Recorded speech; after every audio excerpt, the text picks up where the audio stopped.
allí en el decreto 35, el concepto es ahora mucho más abarcador, mucho más amplio, y allí se señala pues que no es más que el resultado del escrutinio de todo el análisis de un conjunto de características y variables, ya sean demográficas, socioeconómicas, que puedan estar presentando el cliente y que pues las mismas deben ser verificadas por parte del sujeto obligado al inicio de la relación, ya sea de negocio, contractual o profesional que se tiene con el cliente, ¿no? Mediante toda esta información y así también, pues, documentación que nosotros debemos ir requiriendo de cada uno de estos clientes, estos también, pues, a su vez, tiene que incluirse por ejemplo, los términos en cuanto a los montos de los ingresos, los volúmenes de activos, también todo lo relacionado pues a lo del patrimonio y de las actividades, porque así también lo incluye el decreto 35, que desarrolla para generar ingresos, activos o construir su patrimonio, ¿no? Todo esto es una información que se debe nosotros, como sujeto obligado, requerir al momento en que vamos a solicitar información con relación en este caso, al perfil financiero.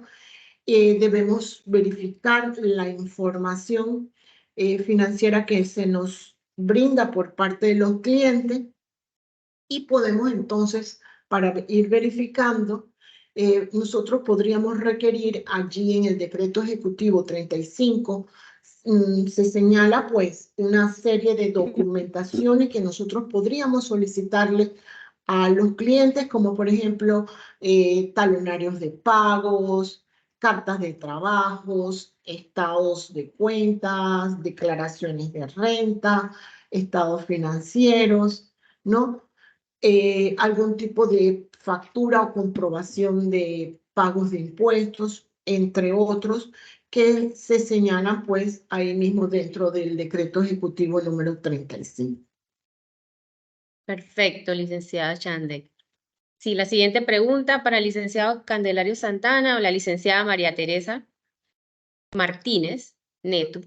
En el diseño e implementación de nuestros manuales de cumplimiento, políticas y procedimientos, ¿qué requisitos debemos incluir para la debida documentación y revisión de los perfiles financieros y transaccionales?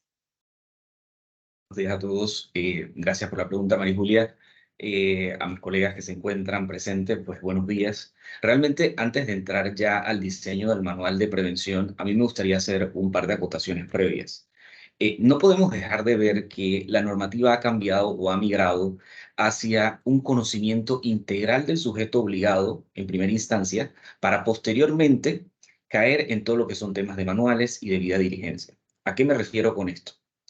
Hacían una pregunta hace un rato acerca de modelos de formatos de debida diligencia. Pueden existir formatos base que podemos utilizar, pero señores, lo primero que tenemos que saber nosotros es que tenemos que autoevaluarnos como sujetos obligados. Saber cuál es nuestro nivel de riesgo, saber cómo está compuesta nuestra cartera de clientes, es decir, a qué sector estamos nosotros ofreciéndole, en este caso, un producto inmobiliario.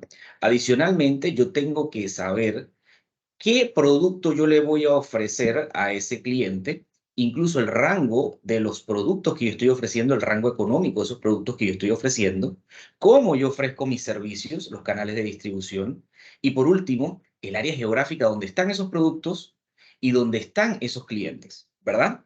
Este sector es bastante variopinto. ¿Y por qué me refiero a variopinto? Porque podemos encontrar inmobiliarias con características muy específicas, incluso inmobiliarias que prestan algunos servicios como son servicios legales. Eso también hay que evaluar el riesgo de esos servicios que se prestan. Hay inmobiliarias que prestan otros servicios como son financiamientos directos a sus clientes. Hay inmobiliarias que prestan incluso financieramente a los clientes para que puedan adquirir. Entonces, Lo primero que nosotros tenemos que hacer es una autoevaluación, ese retrato del sujeto obligado que nos permita posteriormente diseñar un manual de prevención y diseñar nuestras políticas. Porque nadie puede diseñar un manual, nadie puede diseñar una política y mucho menos un formulario sin conocer qué es realmente o cuál realmente es su operativa a sus clientes y demás.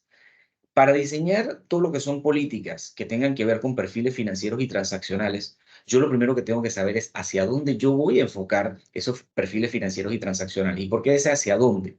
Porque no es lo mismo una promotora que ofrece un producto premium que inicia el más barato, el más económico dentro de esos productos inmobiliarios en $500,000 a una promotora que va a ofrecer un producto inmobiliario con un interés preferencial. Es ahí donde nosotros tenemos que determinar ¿qué es lo que nosotros vamos a hacer con ese perfil financiero y con ese perfil transaccional? Ahondando a la definición que decía la licenciada Chández muy acertadamente, después de la ley 254 y ahora con el decreto ejecutivo 35, si leemos detenidamente la norma, nos dice que el perfil financiero resulta del escrutinio y análisis.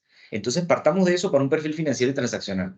Escrutinio y análisis. Escrutinio es, yo voy a, desde un punto de sano juicio, entender y analizar. Analizar significa que yo voy a tener la información, yo voy a darle un valor a esa información y yo voy a tener un resultado. Eso es un escrutinio y un análisis. ¿Por qué hago esta salvedad antes de entrar per se en los perfiles financieros y transaccionales? Señores, porque sus manuales tienen que establecerse cómo va a ser ese análisis que usted va a realizar, cómo usted va a documentar ese análisis y cómo usted lo va a dejar plasmado en sus expedientes.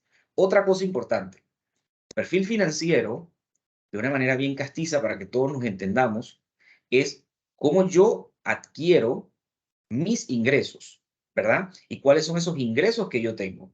También cuáles son mis egresos para yo saber el patrimonio. Porque al final, eso me va a dar ese volumen de activos, ese patrimonio que yo tengo, que es lo que me pide la norma. Entonces tenemos que hacer un perfil financiero en primera instancia que le permita al cliente entenderlo y completarlo, porque tampoco es hacer unos perfiles, por decirlo de una manera bien castiza, de la NASA y que el cliente no te los pueda llenar o que te los llene mal, sino enfocado al cliente que usted le quiere llegar como inmobiliaria, diseñar unos perfiles que sean posible completar para esos clientes. Si usted, por ejemplo, tiene unos clientes con unos productos de interés preferencial, usted tiene que tener dentro de ese perfil financiero unos rangos de ingresos. Por ejemplo, ingresos y los ingresos dentro de un periodo.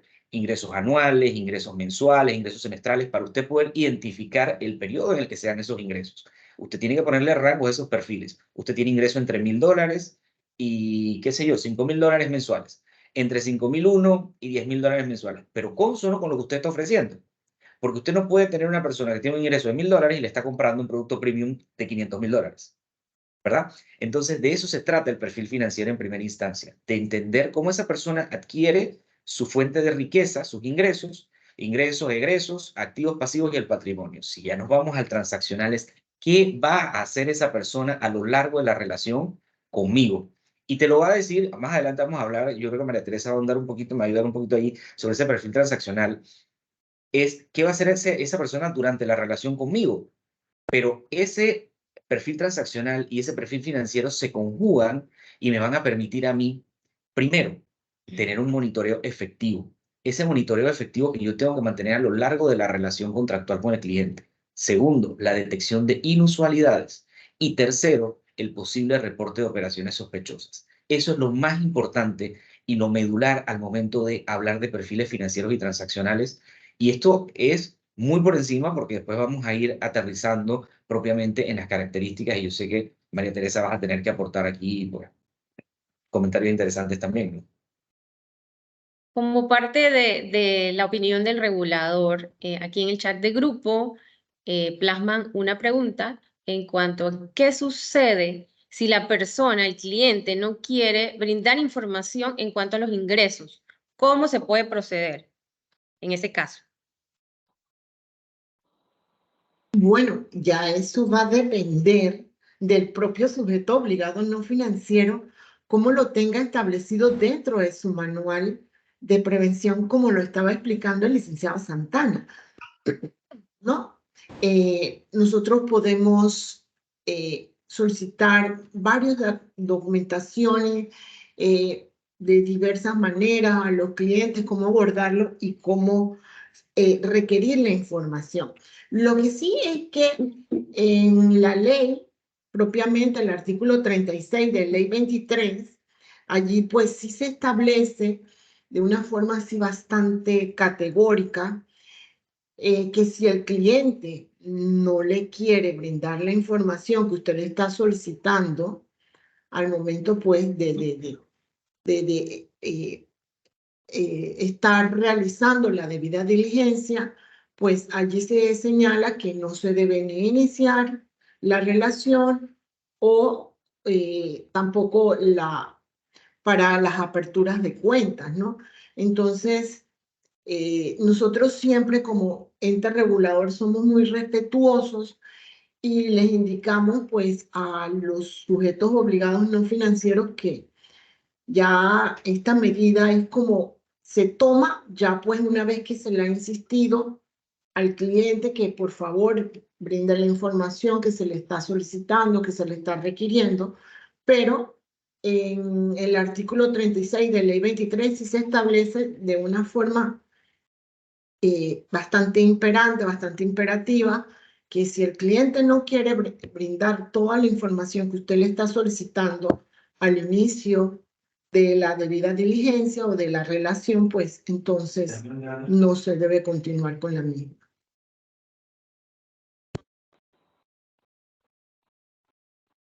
Sí. Ahora nos gustaría que veamos la perspectiva del licenciado Candelario y la licenciada María Teresa con relación a la misma pregunta que le acabo de hacer a la licenciada Shandet. ¿Qué hacemos con un cliente que, o sea, le dices, le envías correos, lo abordas, quizás la ejecutiva de ventas lo aborda y le recuerda que tiene una información pendiente en cuanto al perfil financiero y transaccional, pero él se hace el loco, un buen panameño? ¿Cómo hacemos, licenciados?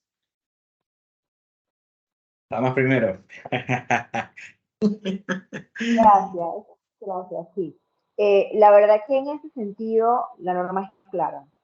Si yo tengo un cliente que no me está aportando la información, podemos tener tal vez, seamos optimistas en esto y podemos pensar que puede haber un cliente que está reticente a otorgar información por desconocimiento de qué vamos a hacer con esa información.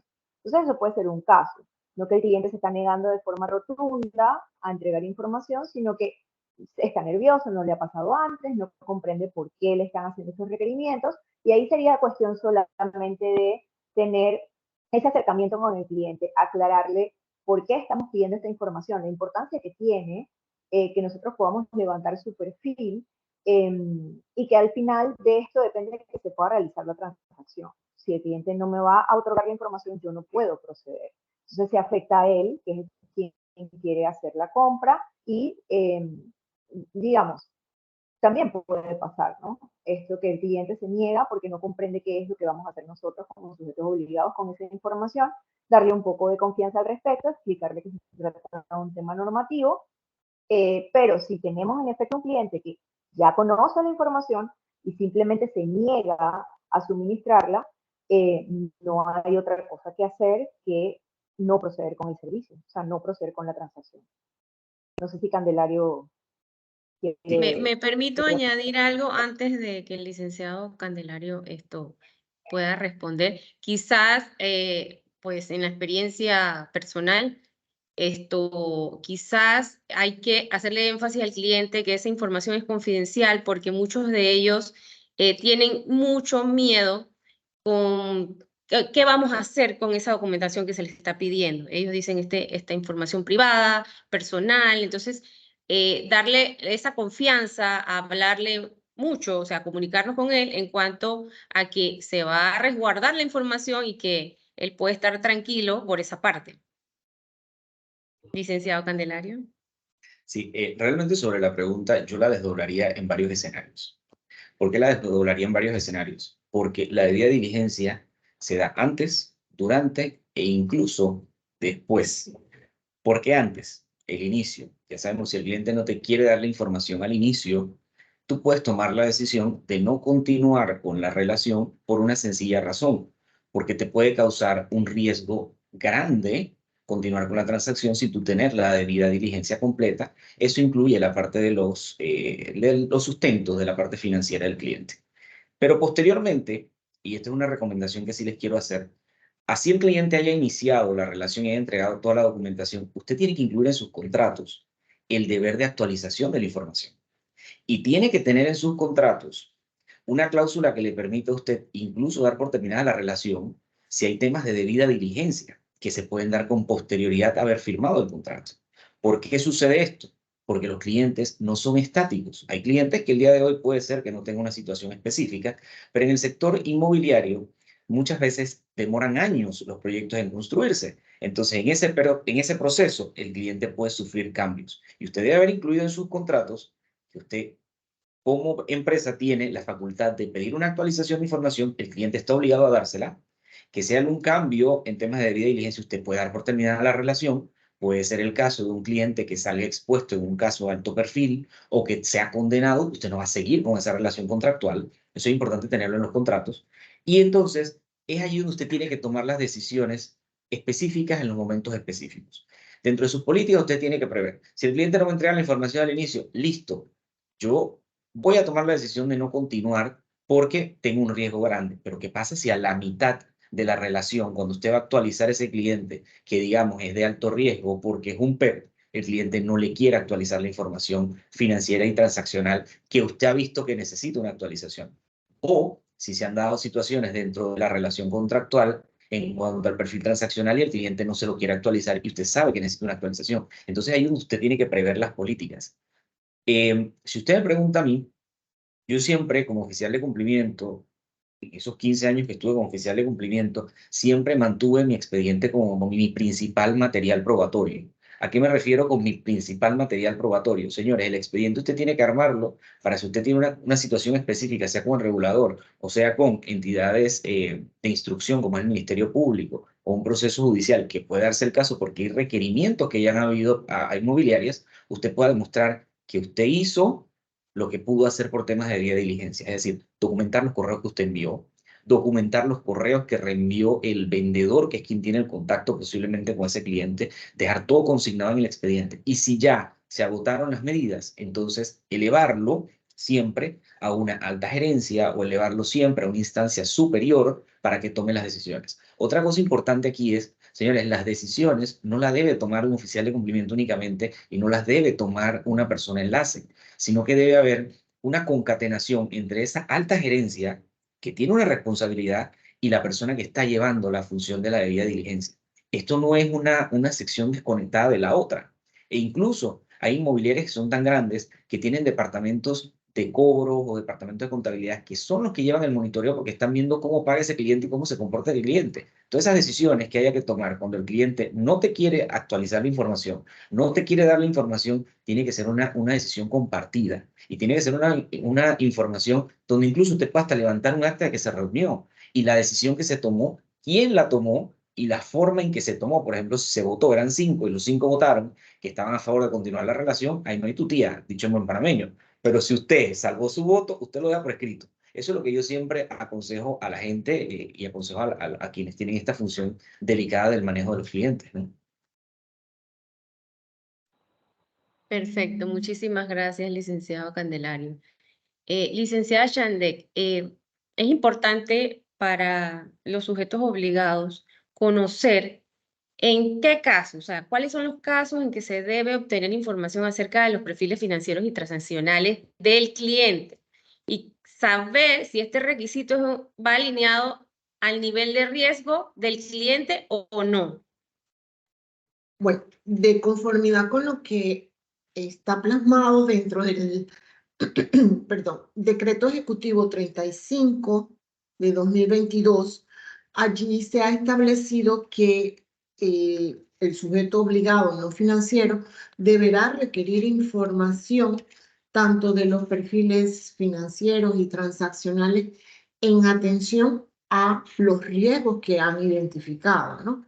Evidentemente, como ya lo estaba también señalando el licenciado Santana, primero debemos, como sujeto obligado, saber cuáles son estos riesgos.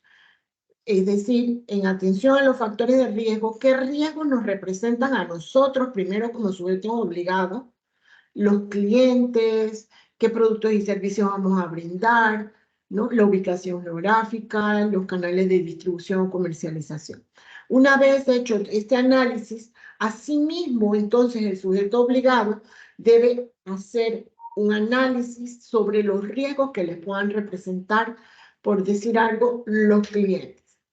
Y como bien lo estaban indicando, si es un cliente que es de un riesgo alto, como por ejemplo los PEPs, las personas expuestas políticamente, que de por sí son de riesgo alto, entonces si ya tenemos un cliente como un PEP y por ende el riesgo es alto, allí inmediatamente nosotros sí debemos solicitar información acerca de sus perfiles financieros o transaccionales, ¿no?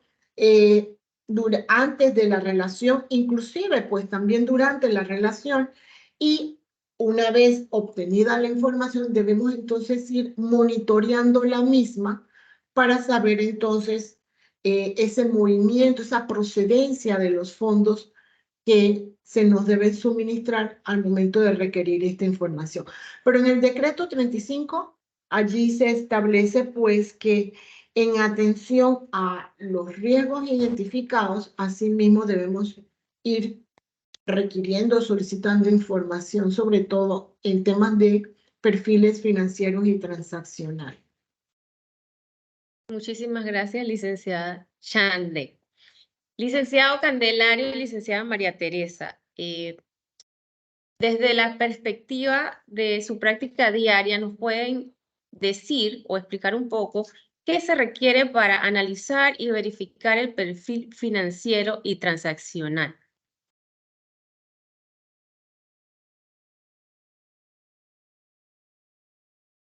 María Teresa. Sí, perdón, tuve me congeló la imagen. Sí, digamos, ya hemos mencionado desde que empezó la actividad, hemos mencionado varios aspectos que se tienen que tener presentes cuando se está compilando la información que vamos a utilizar para levantar perfil financiero y transaccional de los clientes. Lo básico es tener un origen de fondos y que ese origen de fondos nosotros podamos hacer una verificación de que el sustento provenga de una fuente y lo establece también la normativa. Entonces, este origen de fondos, y vale aclarar que un origen de fondos tiene que ser un documento que declare de forma concisa de dónde provienen los fondos del cliente, y no se refiere a cuál es el lugar en el que se encuentran esos fondos, por ejemplo, una cuenta bancaria, sino que es cómo se generan esos dineros, o sea, cuál es la actividad con la cual el cliente genera esos fondos. Entonces, tener el origen de fondos. Perdimos el audio con la licenciada María Teresa.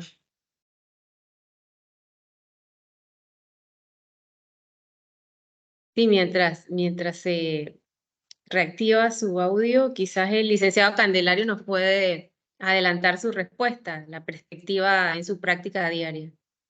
Bueno, desde el punto de vista de los perfiles financieros, siempre es bueno entender un poquito el enfoque de la norma. La norma nos dice que hay que analizar algunas características y variables socioeconómicas y demográficas. Cuando hablamos ahí de perfiles o de variables socioeconómicas y demográficas, lo primero que debemos entender es por lo menos el cliente, si el cliente es casado, si es soltero, si hay un ingreso familiar que va a participar para la compra de ese inmueble, porque todo eso es importante al momento de la determinación de la posibilidad de ese cliente de adquirir ese producto, ¿verdad? Entonces, siempre ese perfil financiero debe venir acompañado de información tangible de cómo ese cliente obtiene sus ingresos.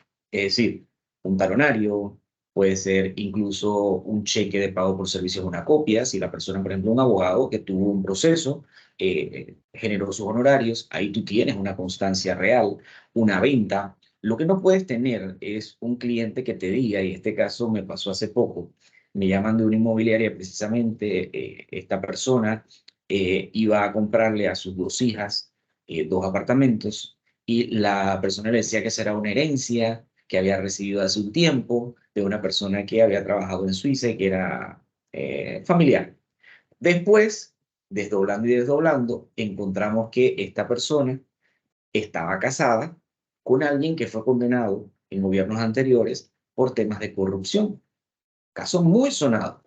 Entonces, es allí donde tú tienes que hacer ese análisis de los perfiles realmente desde un punto de vista general, ¿no? Entender la estructura del cliente, entender la motivación del cliente para comprar ese producto que te permita a ti, de una manera tangible, tener la documentación para saber que esos activos son de origen lícito y adicionalmente que te permitan a ti saber que ese cliente tiene la facilidad económica para adquirir el producto. En el caso de los perfiles transaccionales, es muy importante determinar algunas cosas vitales. Por ejemplo, en el perfil transaccional, la forma en que se van a realizar los pagos. Eso es importantísimo.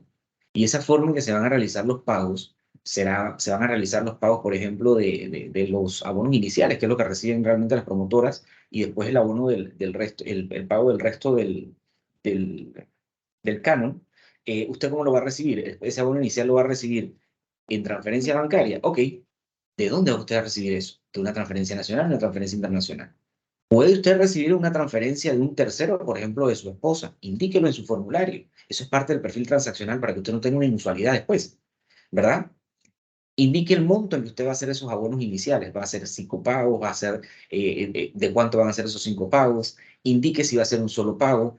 Indique si va a pagar en efectivo, ¿verdad? Ese pago en efectivo, que ahorita le voy a dar chance a María Teresa, porque esa conversación la tuvimos sobre los pagos en efectivo, ¿a qué se refieren? Indique si va a haber cuasi efectivo. Y aquí siempre viene la diatriba de qué es el cuasi efectivo. Un cheque de gerencia hecho a nombre de la promotora no es cuasi efectivo. Un cheque de gerencia hecho al portador sí es cuasi efectivo. Si viene a nombre de la promotora, no es cuasi efectivo. Entonces, en ese perfil transaccional usted va a desdoblar eso. Otra forma, otros elementos importantes dentro de los perfiles transaccionales es cómo usted va a pagar la totalidad restante luego de que pagó el abono inicial, con un financiamiento bancario, con un ACH, una cuenta con fondos propios, o va a utilizar otro medio de pago. Entonces es muy importante saber cómo se va a manejar ese cliente para pagar sus abonos iniciales y posteriormente para pagar la totalidad cuando ya vaya a tocar la cancelación del inmueble. Y otra cosa importante que se debe incluir en los perfiles financieros y transaccionales es si el cliente va a hacer alguna cesión a una persona jurídica, porque esa persona jurídica también lleva una debida diligencia si al final se va a hacer una cesión del inmueble a una persona jurídica. Si va a haber un tercero que va a hacer pagos que no sea relacionado, por ejemplo, usted tiene una empresa que es una empresa operativa suya y usted está contratando inicialmente como Candelario Santana, usted tiene que indicar que esa empresa que va a hacer los pagos es suya y usted tiene que documentar la propiedad sobre esa empresa que está haciendo los pagos. O sea, ese tercero que va a hacer pagos también tiene que ser identificado. Todo eso tiene que estar determinado en los perfiles transaccionales. Y para añadir un poquito, pues también dentro del decreto se establece la importancia pues de que se analice la congruencia de eso que estaba indicando el licenciado Candelario sobre la fuente de la riqueza o de dónde proceden estos fondos, ¿no? También pues la fuente de ingreso, los salarios, esto puede incluirse allí los salarios, los sueldos, ¿no? Y lo importante es que nosotros toda esta información que estamos requiriendo del cliente también la debemos dejar documentada. Si la fuente de ingresos son por medios de renta, entonces debe haber congruencia entre lo que son los activos fijos declarados para poder ir viendo allí si en realidad pues estos ingresos que se están tratando de demostrar o de presentar pues tienen una fundamentación, por decirlo de alguna forma, ¿no? Entonces, todo eso debe ser consono, debe ser congruente con lo que se le está requiriendo en cuanto al perfil transaccional versus lo que el cliente también nos está presentando. Decían por allí en los comentarios, María Julia, que hay que educar al cliente. Yo creo que eso es parte del área de ventas, que el área de ventas, desde que el cliente se va aproximando, siempre hay que decirle pues, que para adquirir el inmueble tienen que pasar por un proceso de debida diligencia, y eso siempre es muy importante hacerle énfasis a las áreas de ventas. Por eso le decía que esto no es solo un área, porque ventas tiene que estar siempre capacitada para poder atender a ese cliente y desde el inicio decirle que va a requerir cierta información la promotora. María Teresa, ¿volviste? Hola, ¿me escuchan? Ahora sí, sí. Perfecto. Qué alegría, gracias. Sí, conversando, quiero nada más aportar a esto que está conversando Candelario y la licenciada Iliana, el asunto de los pagos que son depósitos en banco, ¿sí?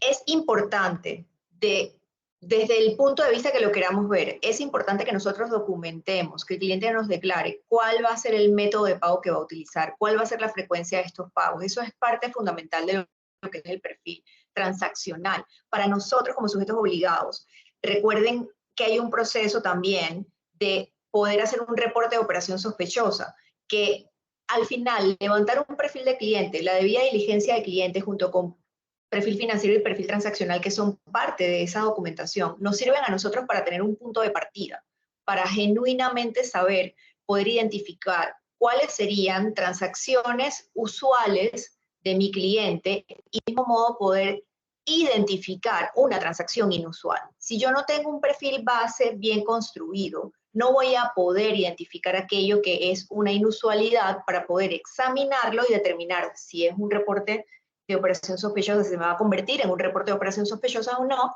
Entonces, toda la información que nosotros estamos compilando no es porque haya algo bueno o malo. No es que yo no quiero que el cliente me haga pagos a través de depósito en banco, por ejemplo. No, no se trata de esto.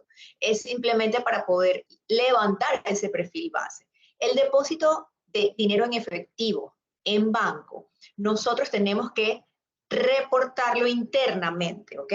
Si bien no es parte de lo que se tiene que hacer ante la unidad de análisis financiero como un reporte de transacción en efectivo, porque nosotros lo estamos recibiendo directamente en la cuenta, sí tenemos que llevar un reporte minucioso de forma interna en la organización para saber que estos dineros están entrando en efectivo en nuestra cuenta bancaria, cuáles son los montos de ese dinero, a qué, hasta desde una perspectiva administrativo-contable. ¿Cómo voy a hacer para identificar claramente todos esos pagos que a mí me ingresan a la cuenta bancaria en efectivos? ¿Cómo voy a estar monitoreando si están entrando las cantidades que corresponden a los pagos de mis clientes? Entonces, estos son aspectos que tenemos que tener presentes siempre cuando pensamos en el perfil financiero y perfil transaccional. No sé si hay algo más que quieras agregar, Candelario. Sí, aquí les voy a hacer, los que no han tenido el extrasitu, ahí viene un camaroncito por ahí. En el extrasitu incluso, o sea, hay que tener muy bien segmentado a esos clientes, los pagos de esos clientes, porque en ese extrasitu te empiezan a preguntar, por ejemplo, ¿de qué banco recibiste financiamiento? ¿Cuántos clientes llevan un financiamiento? ¿Cuántos clientes te realizaron pagos de tal manera o de esta forma? Entonces, si usted no lo tiene segmentado, cuando usted le llegue el extrasitu, usted va a tener un problema porque usted no lo va a poder llenar correctamente. Entonces, lo que dice María Teresa es muy importante. Otra cosa que les voy a decir también por ahí, por la experiencia, es que es muy importante porque la ley lo dice y porque se lo van a exigir en las evaluaciones que le van a hacer, es, por ejemplo, usted cómo capacita a ese personal que tienes recibiendo efectivo de los clientes. ¿Cuál es la capacitación que usted le da a ese personal que recibe el efectivo de los clientes? ¿Cómo tú le explicas en qué momento tiene que hacer un reporte? ¿Cómo tú lo has capacitado en temas de prevención? Porque esos son requerimientos que te pide la norma y que te están pidiendo en el momento de las inspecciones. Entonces, la segmentación de los clientes, la segmentación de las operaciones que se realicen por los clientes debe ser muy bien hecha. Incluso lo pueden manejar hasta por proyectos. ¿Por qué? Porque así de esta manera, cuando usted le pidan la información, sobre todo en el extra situ, usted lo va a poder contestar de manera eficiente, porque si no se le va a armar el problema grande. Y también saber que todo lo que usted va a realizar tiene que quedar documentado, como bien lo decía la señora Liliana, como bien lo ha reiterado María Teresa, porque al momento en que usted le va a una inspección in situ, usted tiene que demostrar que usted hizo correctamente su debida diligencia, su escrutinio, su análisis su monitoreo, y eso usted solo lo demuestra con las pruebas que van a estar en ese expediente. La siguiente pregunta, tanto para la licenciada María Teresa como para el licenciado Candelario, es la siguiente. O sea, cuando nos encontramos en la etapa de verificar la documentación de debida diligencia recibida de parte del cliente, ¿qué conductas, señales o banderitas rojas pueden indicarnos a nosotros como sujetos obligados que la documentación que nos entregaron, en este caso del perfil financiero y transaccional, no es congruente con lo declarado en su formulario de debida diligencia? ¿Nos pueden dar ejemplos?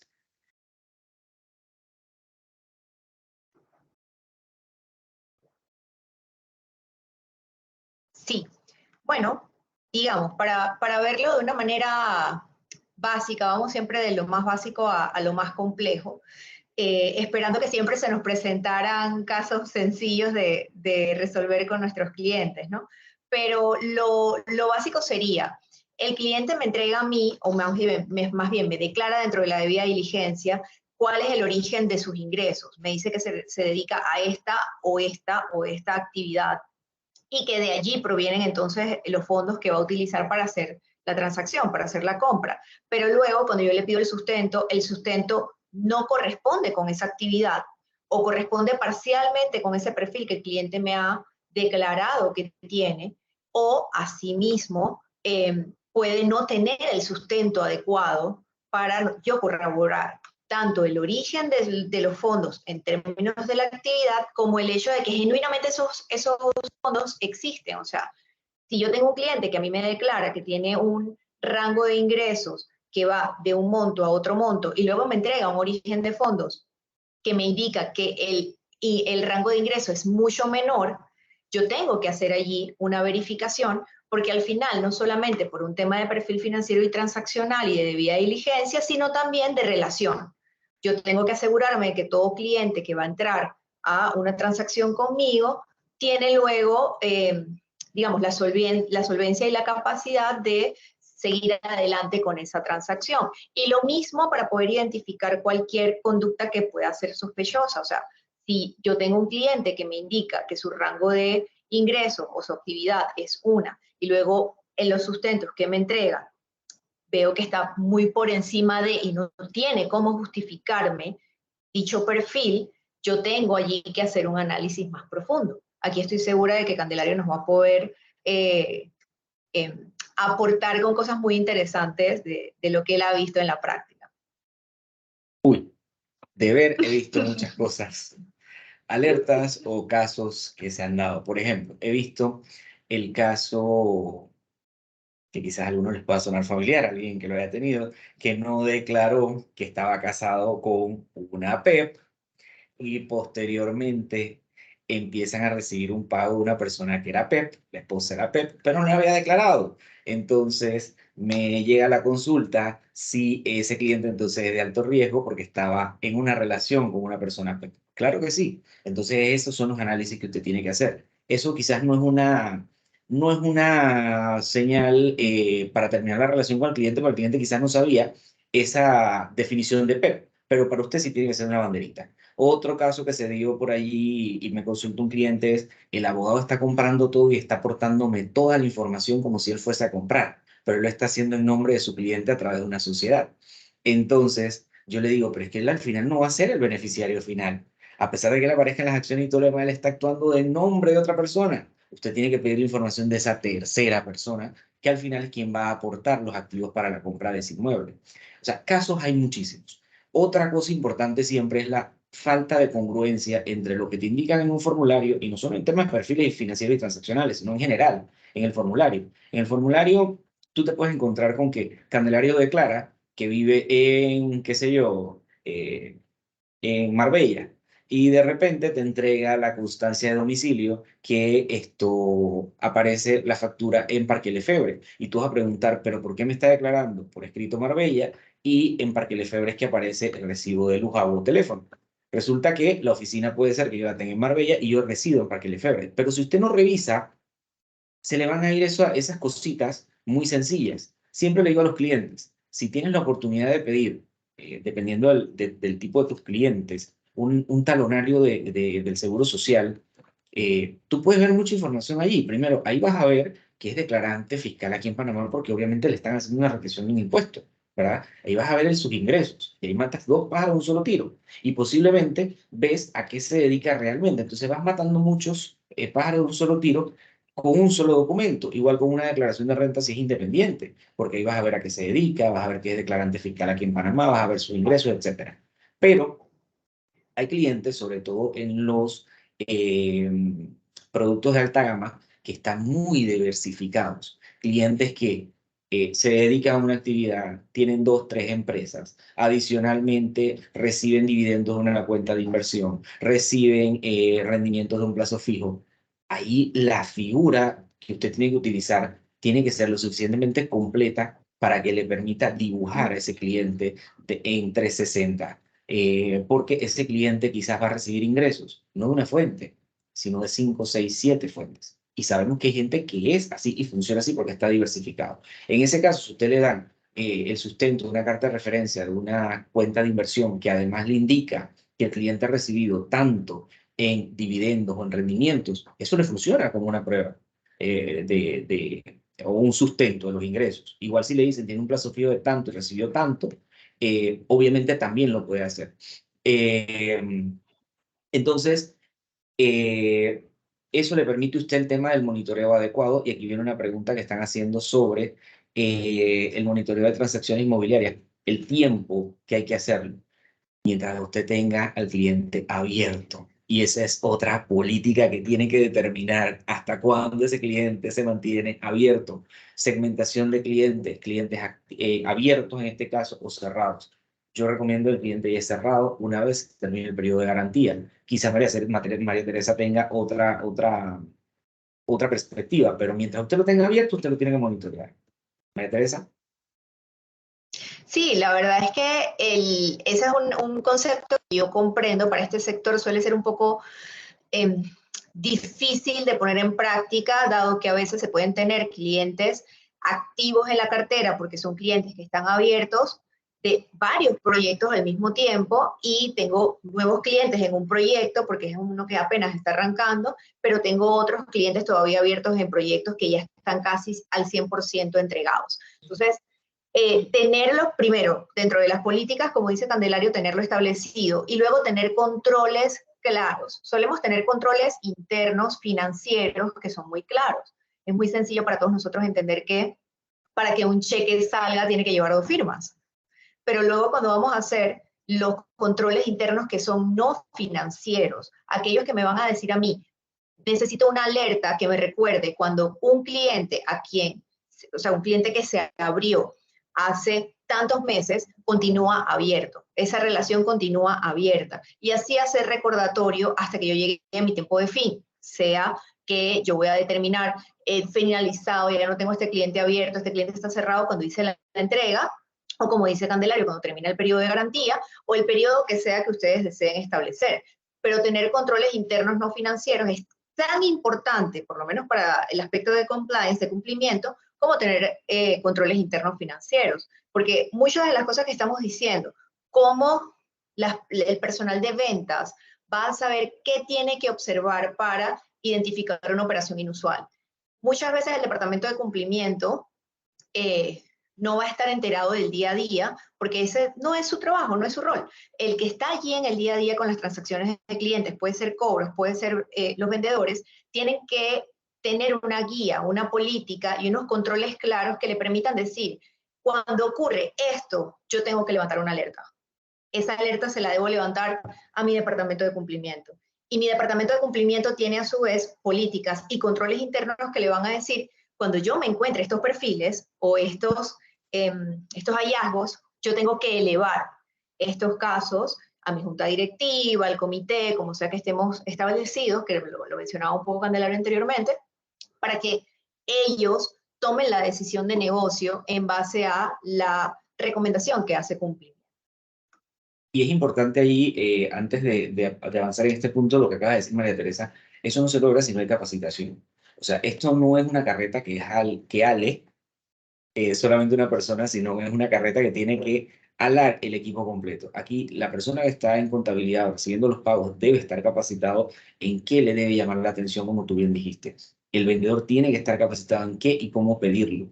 Y también hay que ser, y creo que a mí me resultó mucho en mi práctica como oficial de cumplimiento, es convertirte en ese aliado que permita hacer negocios, en el sentido de hacer negocios claros y correctos, que te tengan presente para hacerte consultas, porque muchas veces los errores se dan porque el oficial de cumplimiento es inflexible y no permite que se den consultas que puedan ayudar a que las transacciones avancen. Entonces eso es muy importante y la flexibilidad no es lo mismo que permisibilidad, son dos cosas totalmente distintas. En el momento en que el oficial de cumplimiento se hace parte de la estructura, ayuda a estructurar los negocios, capacita al personal de las diferentes áreas, va a tener un engranaje que funcione. Mientras esto no se dé, no va a funcionar el engranaje dentro de la empresa.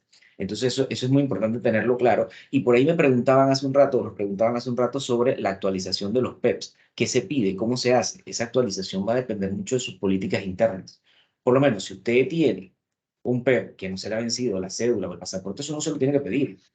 La referencia bancaria, si usted me pregunta a mí, yo tampoco la pediría a menos que usted tenga alguna situación específica que lo haga pedir una referencia bancaria nuevamente. ¿Qué se actualizaría yo? El perfil financiero, las búsquedas en listas, que ya sabemos que es PEP, pero para ver si hay alguna otra noticia que haya salido. Entonces la actualización usted la determina dependiendo de qué tan riesgoso sea ese PEP para usted. Incluso un cliente que usted puede encontrar en algún momento que lo haya calificado de alto riesgo por una noticia, usted puede hasta darle valor a las noticias que usted encuentra de sus clientes. María Teresa, lo veíamos en el seminario que estuvimos juntos, que ya hoy por hoy a nivel internacional se habla hasta de hacer matrices para validar la veracidad, la eficiencia y eficacia de esas noticias que encontramos en Internet. Hasta eso usted puede hacer para determinar el nivel de riesgo que puede tener el cliente por temas de una noticia. Aunado a lo que ambos expositores han indicado, pues es importante, tal cual está plasmado dentro de la normativa, siempre aplicar la política de conocimiento del empleado. Y como nosotros siempre indicamos en las capacitaciones, pues las mismas no solamente deben ir dirigidas a los sujetos obligados no financieros, sino también a sus empleados, a sus colaboradores, ¿no? Es importante, sobre todo, pues, al momento en que nosotros vayamos a seleccionar cuáles van a ser nuestros empleados colaboradores, también así debemos hacerles supervisiones, debemos actualizar la información, debemos nosotros capacitarlos, sobre todo pues aquellos que tengan algún tipo de trato con el cliente o que recepten dinero por parte del cliente. Es importante siempre el tema de las capacitaciones.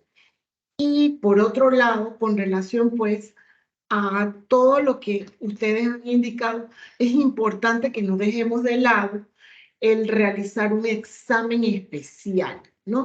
Tal cual también lo contempla la propia normativa, que allí pues se indica que debemos examinar con especial atención, así lo indica, cualquier hecho o cualquier inusualidad que se pueda estar dando independientemente del monto o de la cuantía, y para ello pues es importante aplicar las correctas debidas diligencias, sobre todo debidas diligencias ampliadas o reforzadas para cuando nosotros mantengamos algún tipo de relación o de negocio o transacciones, ya sea con personas naturales o con personas jurídicas, como lo indica el GAFO, si procede de países listados de alto riesgo, ¿no? Todas estas pequeñas cosas nosotros debemos tenerlas en cuenta, verificar las listas restrictivas o las listas vinculantes. También allí se señala que debemos examinar con especial atención, así lo indica el propio artículo, cualquier propósito o los hallazgos que hayamos observado, debemos dejarlos también documentados por escrito. Y en cuanto pues a todo lo que atañe a la información de perfiles financieros y perfiles transaccionales, pues todo va también, como ya aquí se ha indicado, pues para ir ya haciendo como un pequeño resumen, todo se traduce o se basa en el riesgo que se haya podido identificar. Y lo de la política que conozca a su empleado, lo pregunta en el extra situ, en el sentido de cuántas veces lo capacitó. Así que eso es importante tenerlo y tener las constancias de esas capacitaciones. Otra palomita por ahí. ¿Y en qué tema? ¿Y en qué tema lo capacitó? Porque no podemos seguir capacitando al personal en Ley 23 de 2015. No, señor. Ya nosotros tenemos que hacer un proceso de evolución en el conocimiento de nuestros colaboradores para hacer cada vez más minucioso ese análisis que ellos pueden hacer por su cuenta, que ellos estén empoderados, que sean independientes en el ejercicio de su criterio para evaluar estas cosas, y eso es imposible lograrlo si no se hace una capacitación adecuada en los temas que competen a cada uno de los sectores y a cada una de las áreas. Y sí, a los empleados hay que pasarlos por listas cuando uno los va a vincular y cuando uno va a hacer las actualizaciones de esos perfiles de los empleados. Señores, otra cosa importante, la señora Ileana tocó el tema que quizás no es relacionado con perfiles financieros y transaccionales, pero recuerda tener un perfil para los empleados y que ese perfil no es estático, que tiene que hacer actualizaciones de esa información de los empleados, porque todo eso lo piden las inspecciones, los expedientes de los empleados, pasarlos por las listas restrictivas es una buena práctica, es una sana práctica, y adicionalmente yo siempre recomiendo anualmente hacer una actualización. Si se te venció una cédula, pedirla de los empleados. También el tema de los formularios. Y es algo tan sencillo como el empleado te llena un formulario al inicio. Tú mandas un correo preguntando, ¿usted tuvo un cambio en el formulario que inicialmente llenó o ha habido algún cambio que deba reportar? En caso positivo, llena el formulario nuevamente. En caso negativo, indíquelo. Y usted ya hizo su actualización. Pero sí es importante hacer esas actualizaciones de los empleados, pasarlos por las listas y capacitarlos. Dice, gracias, licenciados, a los tres. Licenciada Chandé, ¿cuáles son las deficiencias más usuales que encuentra la superintendencia en los expedientes de debida diligencia cuando realizan las inspecciones, las supervisiones? Bueno, las deficiencias más usuales, y aunque parezca mentira, ya a 8 años que se ha implementado la normativa y que pues se han emitido muchas resoluciones, muchas guías, lo encontramos en temas de las debidas diligencias. Clientes, beneficiarios finales. Por ejemplo, hemos encontrado al momento de hacer una supervisión que las debidas diligencias están totalmente desactualizadas, incompletas, incluso nulas. A veces nada más que encontramos una copia de una cédula y no tenemos más información acerca del cliente, las malas segmentaciones de los clientes o beneficiarios finales en atención a los riesgos, ¿no? También, pues, al momento de verificar la información, pues no hacemos las consultas respectivas, no observamos que ha sido verificado en listas restrictivas o vinculantes. Y con esto, pues, no queremos decir que el sujeto obligado necesita estrictamente tener algún formato o algún programa que le sea costoso para verificar listas restrictivas o vinculantes, ¿no? Eso pueden inclusive en las páginas que en el Internet pueden hacerlo sin que eso le ocasione o tengan erogaciones en mayores gastos. La actualización de la información, por lo general, en lo que hemos encontrado es que hay este tipo de debilidades, la información está desactualizada o no tienen resguardada la información, ¿no?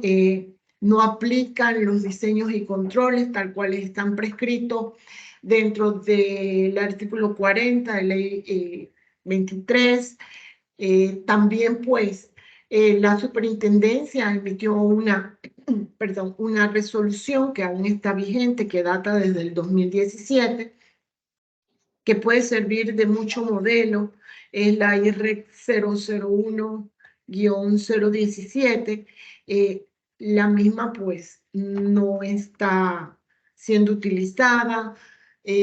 También algo que es muy importante y medular, no se cuenta con manuales de prevención, o los mismos no son acordes a las actividades que se realizan, o los manuales también están desactualizados por completo.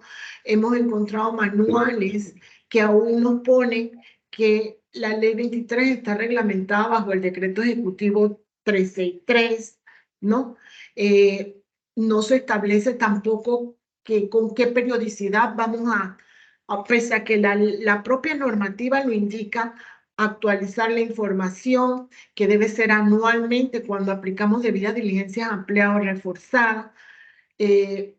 Hemos encontrado cantidades de inconsistencias entre lo que se plasma en un manual, si es que tienen un manual, versus con lo que se está visualizando al momento de las supervisiones, ¿no? Eso pues entre otras debilidades que también se han encontrado. En temas de los reportes, no hacen los reportes correspondientes, porque para este sector de inmobiliaria y construcción, pues también hay que atender el uso de efectivo. No es que sea algo malo, ¿no? Eso está permitido, pero deben atender entonces a hacer los reportes correspondientes, como lo estaba mencionando la licenciada María Teresa. Es importante adoptar todo ese tipo de políticas y plasmarlas dentro de sus propios manuales de prevención, el monitoreo, con qué frecuencia lo vamos a ir implementando, las debidas diligencias básicas o simplificadas, cada qué tiempo nosotros vamos a actualizar la información, pues salvo que sí sea para el sector profesional, porque sí en el acuerdo JD 02-2022, allí sí se marcó un periodo o se señaló un tiempo para actualizar la información cuando aplicamos debidas diligencias básicas o simplificadas, ¿no? Hemos encontrado, pues, para dar algunos de los ejemplos que más normalmente se encuentran en las supervisiones. Señora Liliana, y si me permiten decir ahí, un manual bien hecho, cuando van a las inspecciones in situ, un manual bien hecho ya tiene el 60% de la inspección lista. Porque el cuidado, manual, cuidado que un porcentaje más alto todavía, ¿no? Por eso es que la importancia de contar con un manual, el manual es como la radiografía de qué es lo que se va a hacer, cómo lo vamos a hacer. Por eso es que allí debe ser, incluso no debe ser tan, bueno, también va a depender del tamaño, ¿no? Y la complejidad del negocio, de la actividad. Si es una empresa pequeña, por decirlo así, no tiene que poner un manual de 1000 y pico de páginas. Eso es a veces hasta contraproducente. Esto es por decir algo, ¿no? Por decir como un ejemplo. O sea, no es consono lo que hay en un manual tan extenso versus lo que en realidad se está realizando o se está aplicando de lo que señala el manual.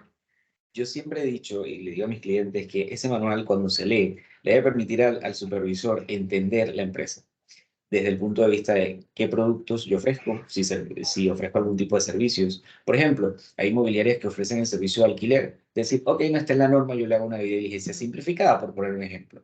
¿Qué tipos de clientes yo acepto? ¿Qué tipo de clientes no acepto? Hay inmobiliarias que no aceptan trabajar, por ejemplo, con fundación de interés privado, por poner un ejemplo. Entonces, ¿cómo yo llego a esos clientes? ¿Cuáles son mis canales de distribución? En la parte de manejo de efectivo, ¿cómo lo hago? En la parte de conocimiento al empleado, importante. Si tengo políticas de rotación de personal, si tengo políticas de inducción y capacitación, ¿qué tiempo lo hago? ¿Qué hago para conocer a ese empleado? También las políticas sobre los proveedores. Si usted hace un buen manual, la inspección usted la va a pasar sin problemas si además de lo que usted puso allí, usted lo ejecuta bien. Lo que sí no puede tener es un muy buen manual y cuando vamos a ver, yo puse que iba a conocer al empleado una vez al año y pasaron 5 años y nunca lo conocí. Ahí estamos el problema.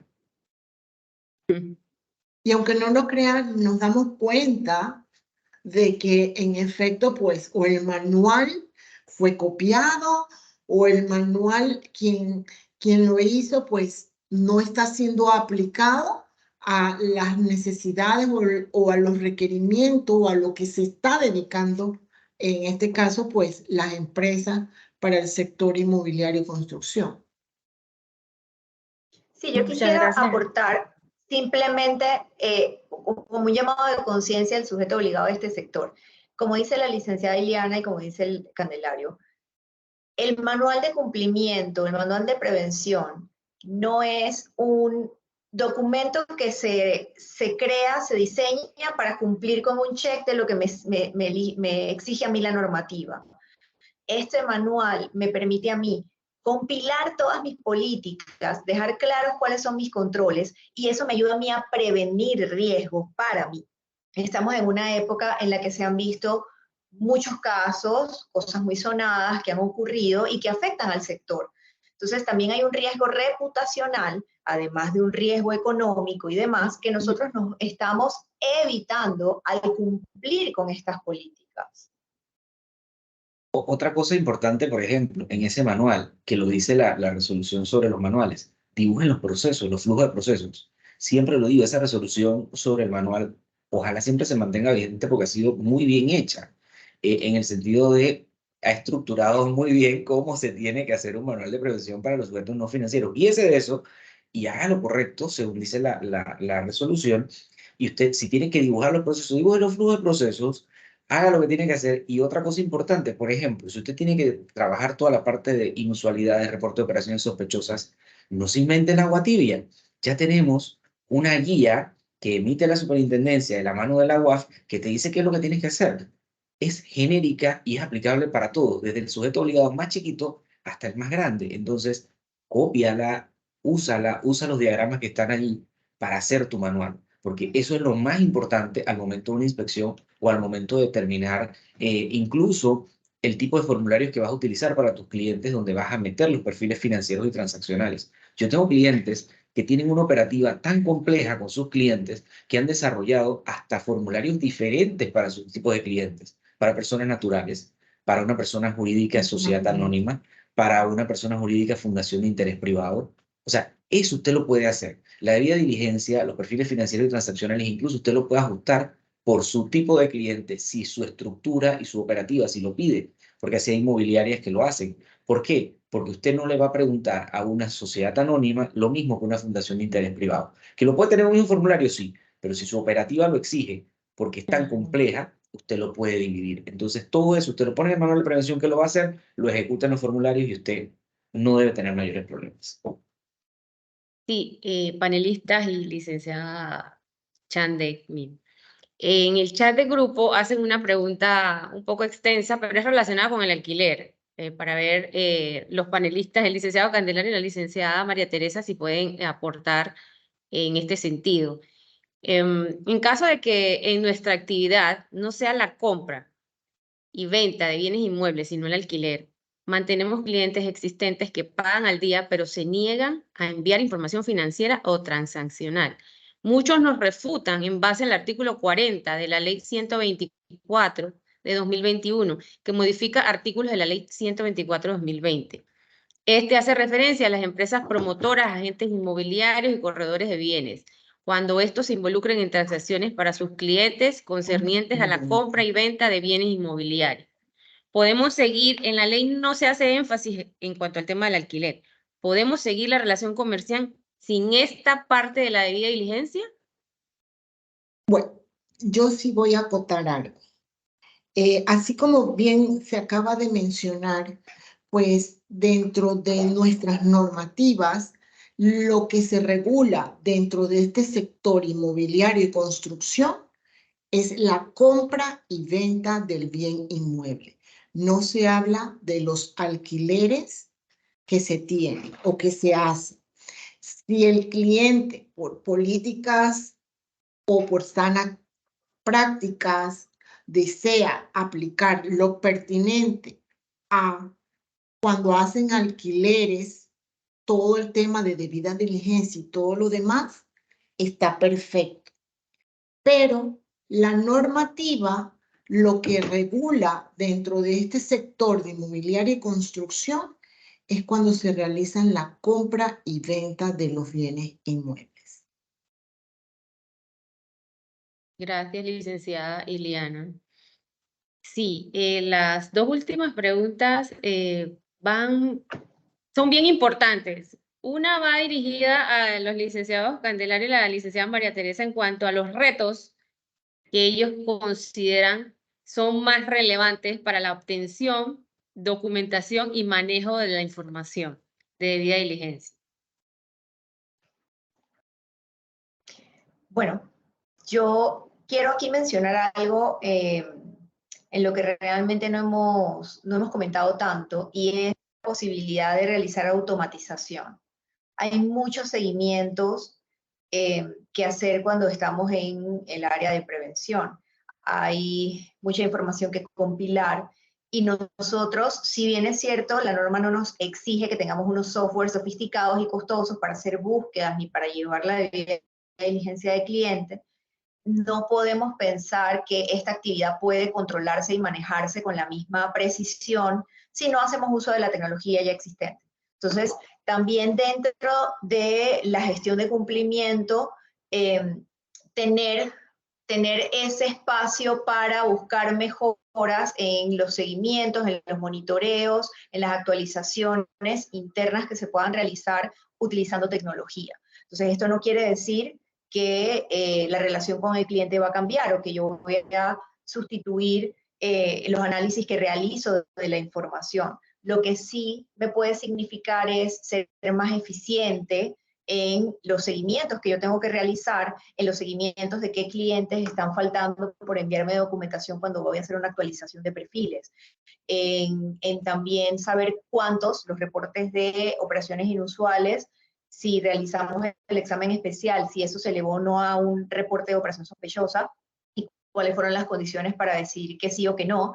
Tener todos esos reportes a mano, no solamente del año que está en curso, sino también de los años anteriores, es algo que se hace mucho más sencillo si utilizamos la tecnología que tenemos a nuestra disposición. Entonces yo siento que eso es uno de los retos que tenemos dentro del área, cómo darle uso a la tecnología, aún así teniendo en cuenta lo referente a la seguridad de la información, que es muy importante cuando vamos a emprender este tipo de proyectos, ¿no? Porque no lo podemos hacer tampoco solo pensando en cómo facilitar el trabajo, sino también asegurarnos de resguardar adecuadamente tanto la información de nuestra organización como la información de nuestros clientes. Candelario, ¿ver? ¿Qué nos puedes decir? Mira, aquí hay unas preguntas bastante interesantes sobre el tema del alquiler. El alquiler, yo soy de la postura siguiente. Si bien es cierto, no está regulado, y vuelvo atrás, yo sí recomiendo una debida diligencia, por lo menos simplificada. ¿Por qué? Señores, enfoque basado en riesgo. Imagínese usted tiene una plaza comercial, usted tiene un local, y Candelario se metió en el local, y Candelario lo que está produciendo ahí es cocaína para vender. Usted tiene que saber quién es Candelario, ¿verdad? Entonces, por lo menos una debida diligencia simplificada. Y si Candelario le está haciendo unas transferencias a su cuenta bancaria, si usted no se dio cuenta quién era Candelario, el banco sí se va a dar cuenta. Usted puede tener un riesgo reputacional y puede tener incluso un riesgo con su banco que le puede inactivar la cuenta por algunos temas específicos. Usted puede terminar con un reporte de operación sospechosa sin saber. Sobre el tema de los alquileres con opción a compra. Los alquileres con opción a compra son una nueva modalidad que se está dando. Usted puede iniciar con una debida diligencia simplificada si solamente es el alquiler. Ya cuando va a haber una opción a compra, ya, obviamente sí tiene que iniciar la debida diligencia.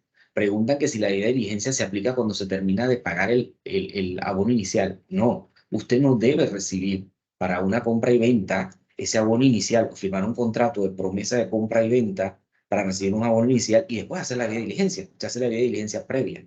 Eso es la máxima en temas de prevención. Usted no previene ya teniendo el riesgo dentro. Usted previene antes que el riesgo se dé. Entonces, esa debida diligencia usted la tiene que hacer antes. Si usted tiene todas estas opciones, usted las puede manejar en su manual. Usted puede manejar en su manual los productos y también puede manejar los servicios. ¿Cuáles son los servicios? Por ejemplo, el servicio de alquiler. Y usted puede poner que es una debida diligencia simplificada porque así lo determinó la empresa. Si usted tiene el producto de alquiler con opción a compra, usted determine y diseñe las políticas que usted va a utilizar para poder conocer a ese cliente. Los principales retos, entonces, para mí, desde todas las perspectivas, para obtención de documentación, para manejo de manuales, para entender las figuras, es la capacitación. Señores, ya se acabó la época en que poníamos a cualquiera a hacer ese papel de prevención y a cualquiera a hacer el enlace a filtrar esto. No, hay que capacitar a esa persona, hay que determinar un presupuesto para capacitación, no solo del enlace, sino de todas las áreas, porque todas las áreas necesitan conocer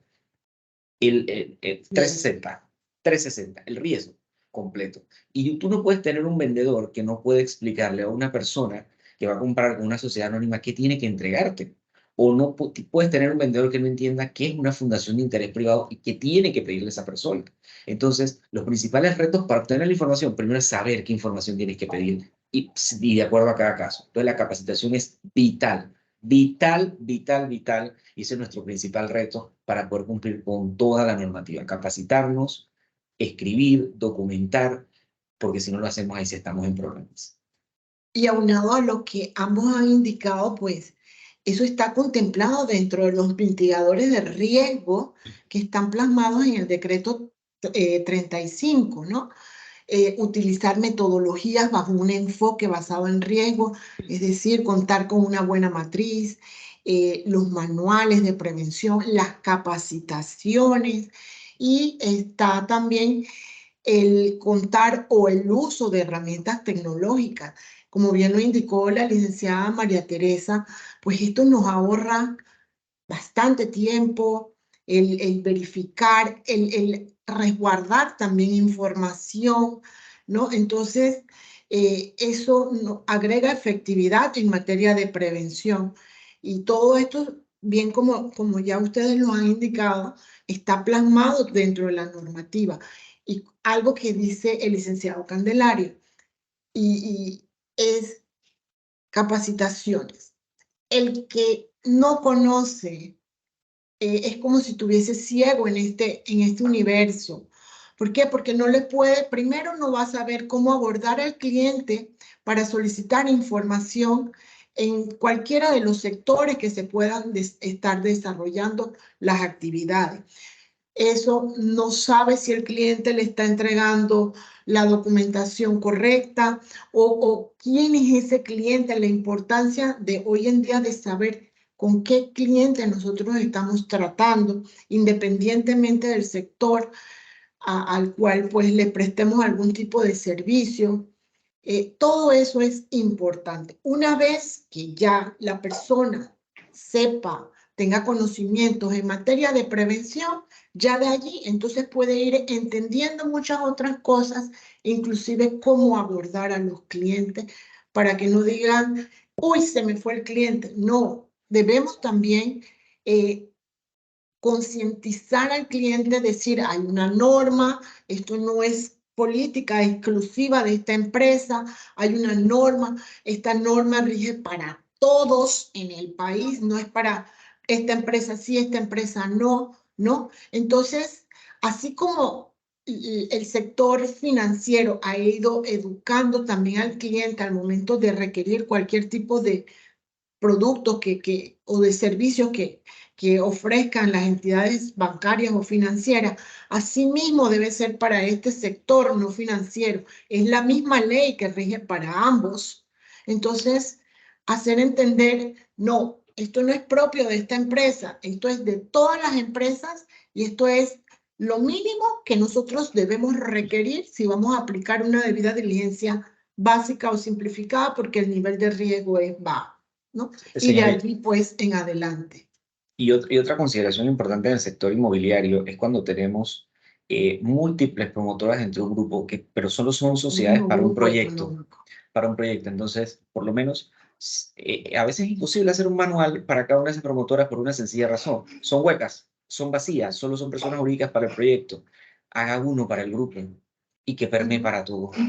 Y que lo adopten las otras promotoras o sociedades creadas para proyectos determinados. Pero hágalo y haga esa junta directiva donde se adopte ese manual que ya tiene el grupo para aplicar o indique que esa promotora va a hacer su debida diligencia a través de la sociedad madre, que es la sociedad tal. ¿Por qué? Porque la norma permite que usted se pueda apoyar en la debida diligencia de un tercero que forma parte de su grupo. Entonces es importante que usted determine eso, porque si no, se puede entender que usted no ha hecho nada. Sin embargo, lo que sí es importante es que cada una de estas sociedades debe ser inscrita en la UAF, ¿verdad?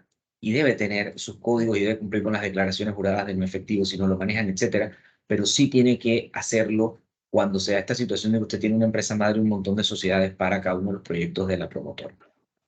Sí, que se señala que pues si están bajo un mismo grupo económico, pues pueden todas allí basarse en lo que acaba de decir el licenciado Candelario.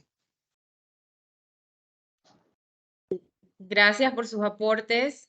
Volviendo al tema de las dos preguntas que comentaba que eran importantes. La segunda es para la licenciada Chandek.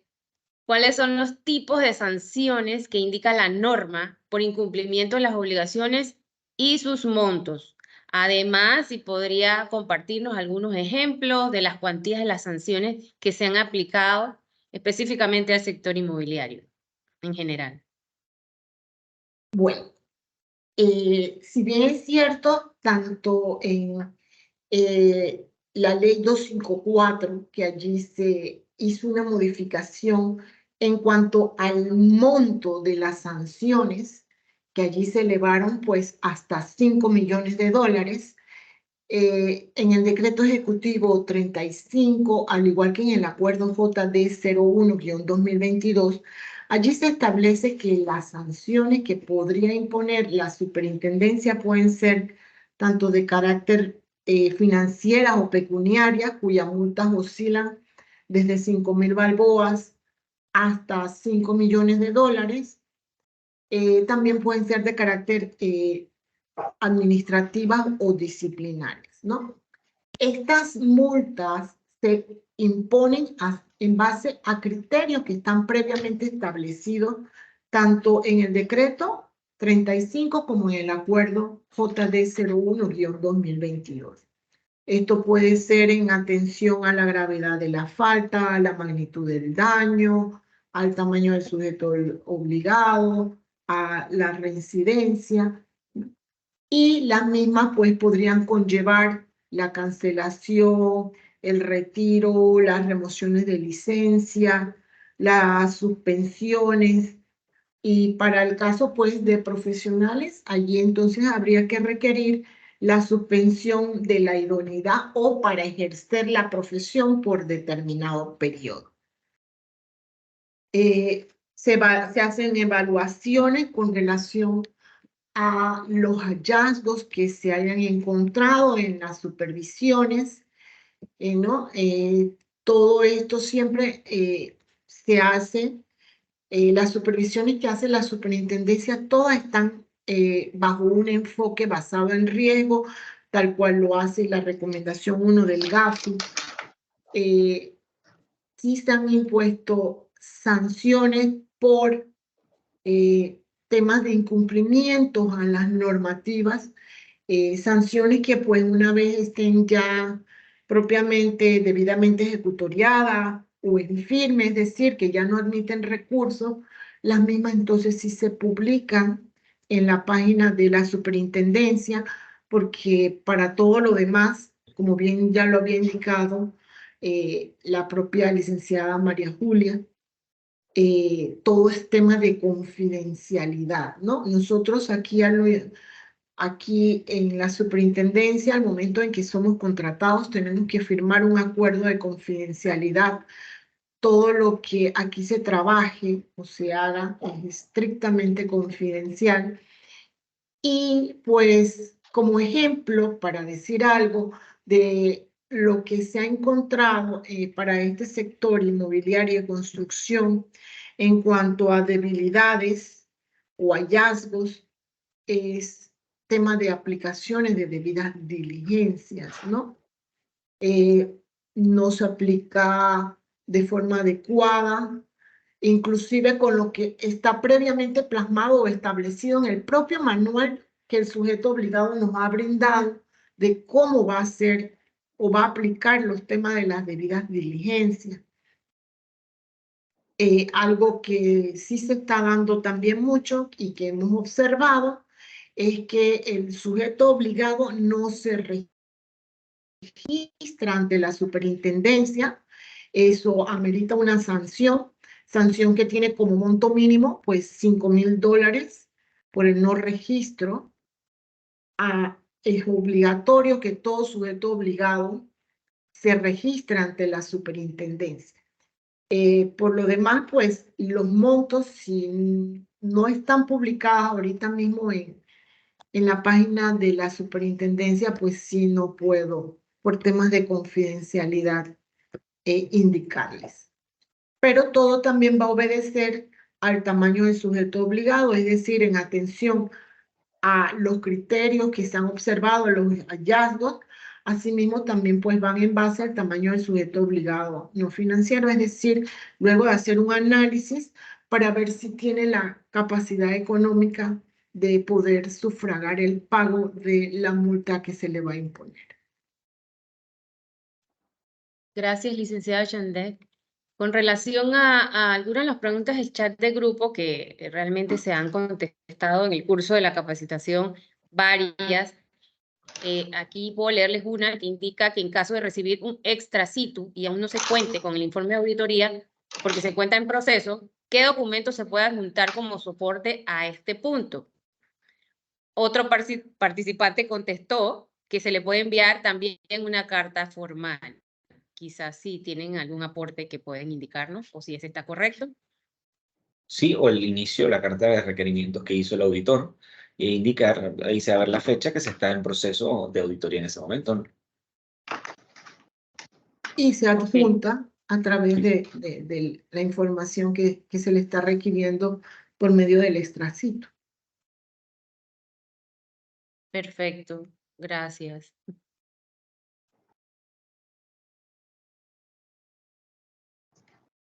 Un pequeño aporte con respecto a lo que indicaba Candelario, el licenciado Candelario, referente al momento hasta cuándo se debe hacer la actualización. Él recomendaba el tema del periodo de garantías.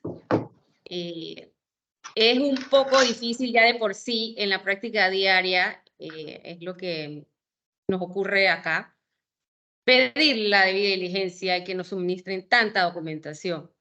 Si lo extendemos hasta el periodo de garantías, no nos van a hacer caso. Pueden estar seguros que no nos van a hacer caso. Así que quizás se me ocurre que puede ser como lo manejamos acá, al momento del traspaso, por ejemplo, porque el cliente, una vez tú le traspasas legalmente el registro público, se desentiende de la relación que hubo, entonces queda un poco más complicado obtener esa información. Así que es mi pequeño aporte que podría indicarles. Licenciada, un pequeño paréntesis. En el chat se envió un link que es el formulario de participación o de registro para todo aquel que esté interesado en obtener el certificado, que por favor nos lo llenen y nos lo remitan para entonces realizar la confección del mismo. Gracias y disculpen el paréntesis. Muchísimas Yo quería gracias hacer un a los comentario. panelistas. Sí, licenciada María Teresa. Yo quería hacer un dígame. pequeño comentario para cerrar. Gracias. Con la última pregunta que le hicieron a la licenciada Ileana, se ve también la necesidad de capacitar no solo al personal, sino también a la alta dirección. Aquellos que son tomadores de decisiones dentro de la organización, ellos necesitan estar involucrados y conocer cuáles son los compromisos que tiene la empresa, que tiene la persona jurídica al ser un sujeto obligado. Entonces, así como los colaboradores que están en las tareas del día a día y que son los que llevan el proceso comercial, digamos, de la empresa, la alta gerencia, la dirección, necesita estar consciente de cuáles son los compromisos, porque tiene que haber un compromiso de parte de ellos hacia la gestión. Entonces, solo para hacer esa nota de cierre y reafirmar lo que ha estado mencionando Candelario desde el principio y que también ha apoyado la licenciada Ileana, que la capacitación es clave para que todos podamos evolucionar dentro de esta gestión de prevención. Gracias, Sí. licenciada María Teresa. Una preguntita de último momento que nos hacen en el chat de grupo, si nos podrían repetir dónde se encuentran las guías para la confección de los manuales. Esa está en la página de la superintendencia, es la resolución la resolución IREC 00, gracias, IREC 001-017, es del 3 de abril del 2017. Ya le iba a decir la del ROS, pero sí es la IREC. Gracias, Forle. Perfecto, licenciada. Aquí también consultan, y esto va ligado a otra pregunta, a otra pregunta anterior. ¿Podrían indicarnos en qué artículo de la ley se indica que se debe pasar a los empleados por listas restrictivas? Han preguntado si era necesario pasar a los empleados, a los colaboradores, por las listas. Bueno, no hay ningún artículo que hable que se debe pasar a los empleados por listas restrictivas o vinculantes. Lo que sí hay un artículo, que es el 42 de Ley 23, que es de política de conocimiento del empleado. Y el tema de las políticas es una sana práctica en estos casos. Perdón, de las listas restrictivas es una sana práctica y usted lo debe determinar dentro de sus políticas porque no hay debida diligencia completa si tú no haces una búsqueda en fuentes abiertas, en listas restrictivas y demás, que tú puedas comprobar que trataste de comprobar la veracidad y la información del empleado. Digo, Alimentar el perfil. así es, se hizo la aclaración porque luego, pues, la verdad es que es bastante penoso que se diga que es que en la capacitación se dijo que era tal artículo o que no se dijo que era tal artículo. Entonces, sí, pues sí se hace la aclaración de que el artículo 42 de Ley 23 sí establece política de conocimiento del empleado. Y allí, como bien lo indicó el licenciado Candelario, pues dentro de las políticas está adoptar pues cualquier mecanismo donde le sea permitido al sujeto obligado saber quiénes son sus colaboradores o sus empleados, ¿no? Perfecto, licenciada, gracias. Otra preguntita es, las obligaciones de los sujetos obligados son: 1, manual; 2, debidas diligencias de clientes, empleados, proveedor; 3, RTE, UAF; 4, ROS, UAF; 5, responder notificaciones, listas, ONU, UAF. ¿Hay alguna más?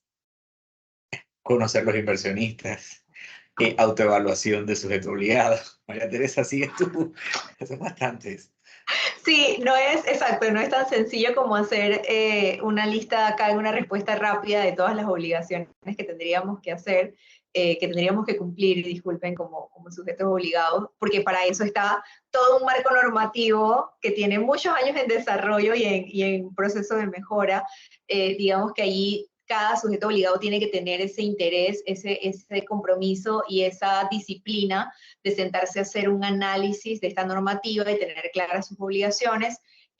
O, bueno, para eso también está este tipo de iniciativas que tiene la superintendencia en conjunto con Asocupa para traer a ustedes parte, porque si hiciéramos un webinar con todas las obligaciones, aquí nos quedaríamos días conectados.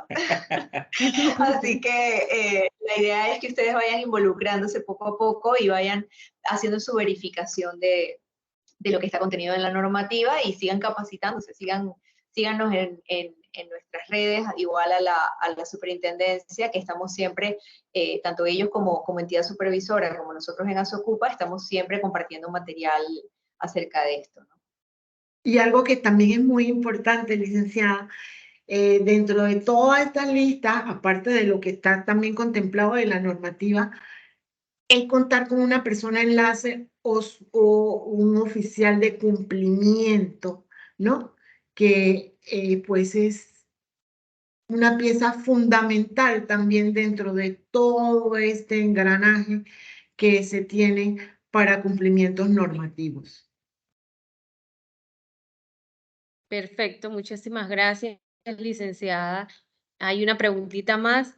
Dice, si no nos hemos inscrito ahora en la Superintendencia de Sujetos No Financieros, ¿aún estamos a tiempo de hacerlo? Sí, están a tiempo de hacerlo. Lo importante es que se registren, ¿no? Porque si nos percatamos de que este sujeto es sujeto obligado, valga la redundancia, y no se ha registrado, no se ha inscrito, pues sí podría ser sujeto de sanción. Lo importante es que si es un sujeto obligado no financiero, que por favor se registre ante la plataforma SSNF en línea. Y también algo importante, que no solamente se tiene que registrar aquí, sino también ante la UAF. Perfecto. Y aunado a ello, si es un profesional del derecho que presta su servicio como agente residente, entonces, aparte de esos 2 registros, también se tienen que registrar ante la plataforma del RUF, es decir, el del Registro Único de Beneficiarios Finales de Personas Jurídicas. Excelente, licenciada Chande.